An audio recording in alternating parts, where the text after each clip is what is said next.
Here's another Keepsake Crafts video for House of Gems. Today we're making this pretty triple strand bracelet using copper beads as accents. Today I thought I would start off by showing you how most of the jewelry designs you see here get started. And it's with this very high-tech gadget. Kidding. It's a shoebox lid. I love using this to gather together all of the components I think I'm going to need in the piece of jewelry I have in mind, because obviously it has the sides so I don't lose things, but also the background is white so I can lay out bits and pieces and really get an idea of how they look. And then if I don't get to the project right away, everything I want to do is all corralled together. So there's a tip for you that I hope you find helpful. So to make this bracelet you will need, first of all, some beads, and right here I have Blue Sky Jasper 12mm roundels. You'll need, I have 34 of these and I want a total of 37 beads, so I've also added in these 3 copper beads which are the same width as my Blue Sky Jasper plus the width of 2 spacers, and you'll see why that matters later. You'll also need some spacer beads. You'll need some larger spacers. These are 6x4mm. You'll need 5 of those. And then you'll need some smaller ones. These are 5x2mm daisy spacers, and these are all copper. You'll need, to finish your bracelet, 6 each of crimps, crimp covers, and wire protectors.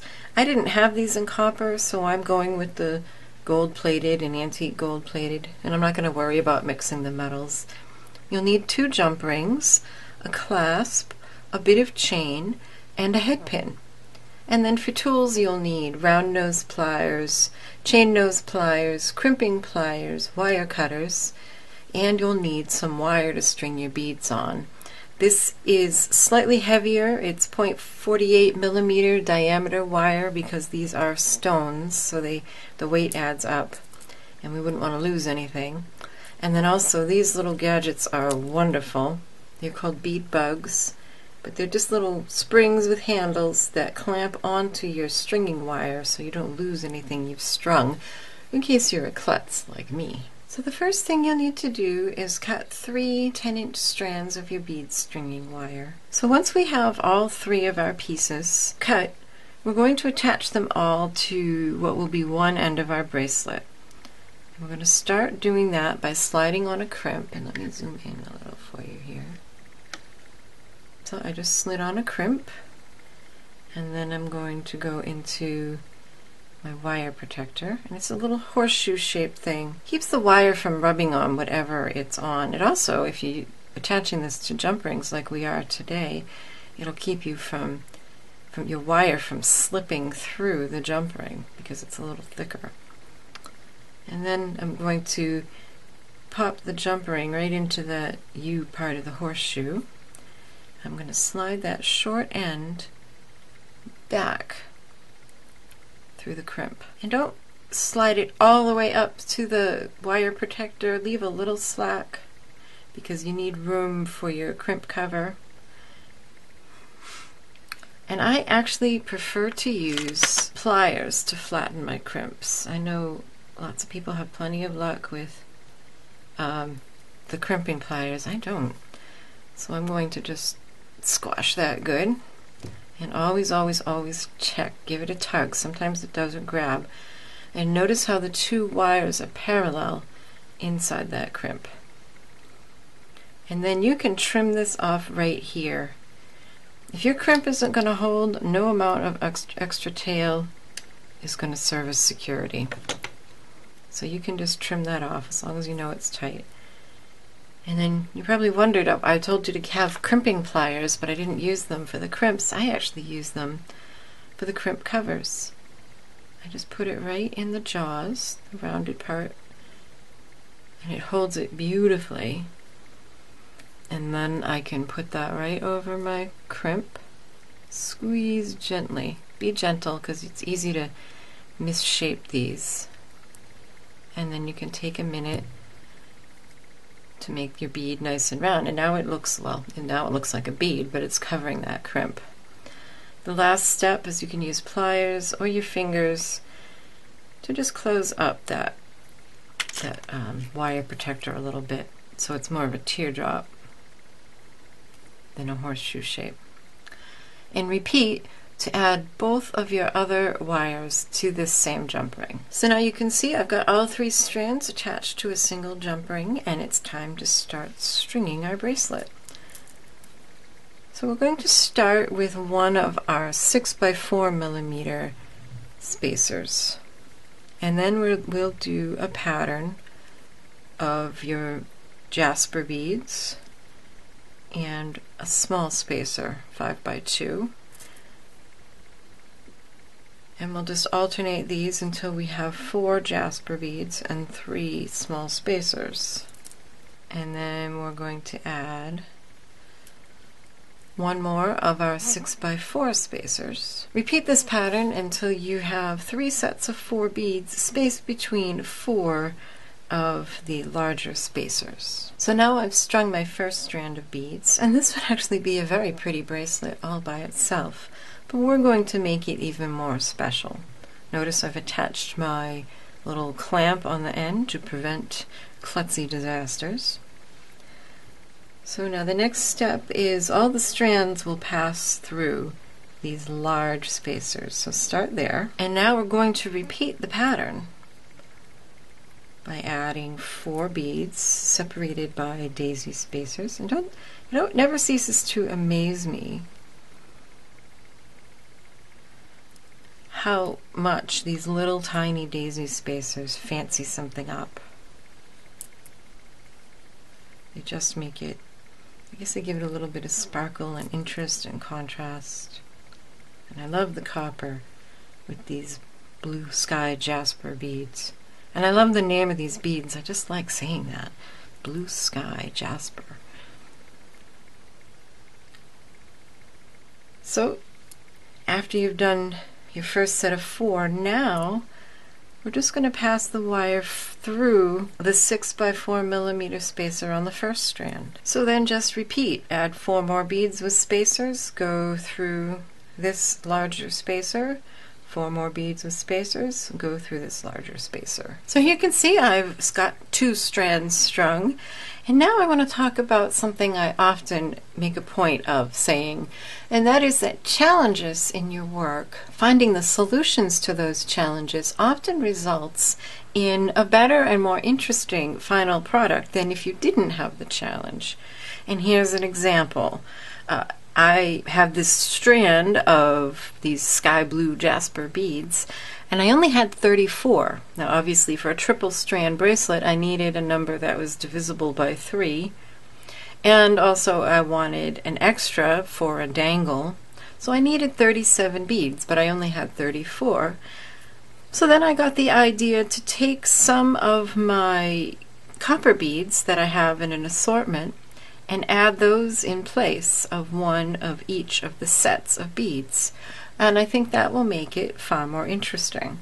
So that's what I'm going to do. Just like before, we take our strand through the large spacer bead and then go ahead and proceed to string. Now this is why I had mentioned earlier having beads that were as wide as your main beads or as wide as the main beads plus 2 spacers. All of these are, so I'm going to skip the spacers in between these beads.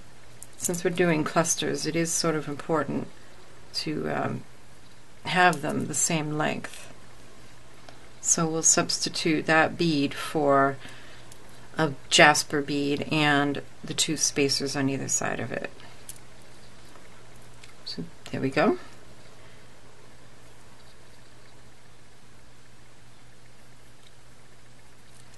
So I think having these copper beads in there is even more interesting than just having all the Jasper beads. I think it just gives kind of a focal point and a lot of interest, especially when they're all different. So you just carry on the same way. Now that all 3 of my strands are strung, I just want to take a minute and pull on each of these strands of wire to snug it up. You certainly don't want your bracelet to be too tight, but because of the chunkiness of all the beads, it can tend to be a little loose, so we will build some slack into this. You don't want it like this. This is much too stiff and it doesn't hang nicely.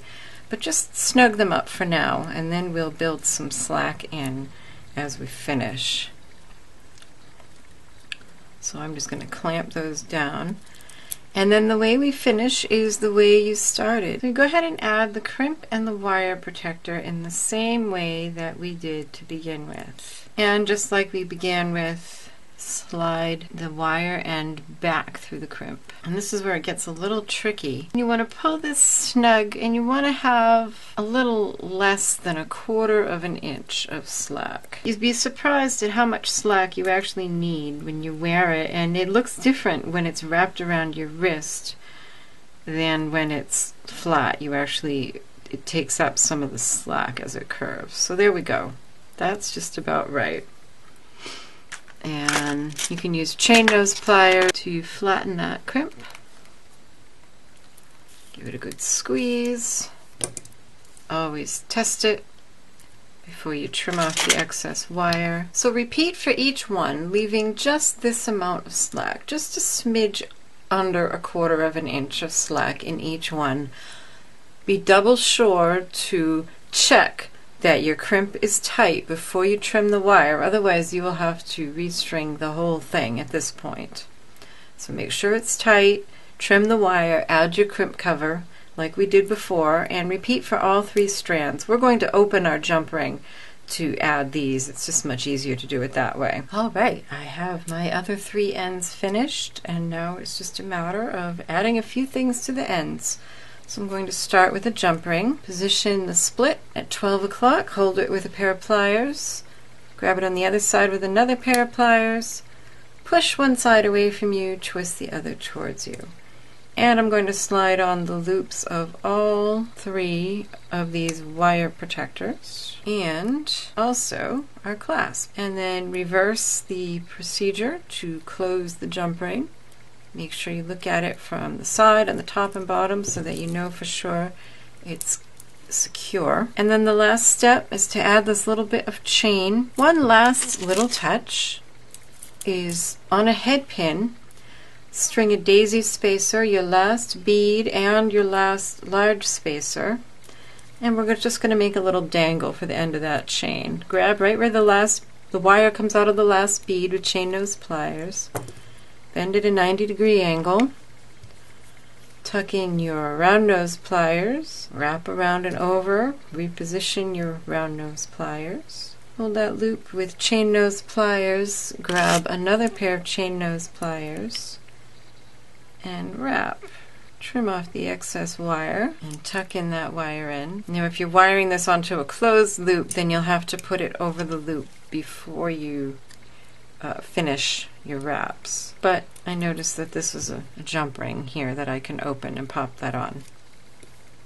And so we open it the same way and put on our little dangle for a nice finishing touch. And there you have it. Here's another look at the bracelet we made today. I hope that this project has gotten you thinking about different beads that you've seen that you love that you would like to make into a bracelet like this.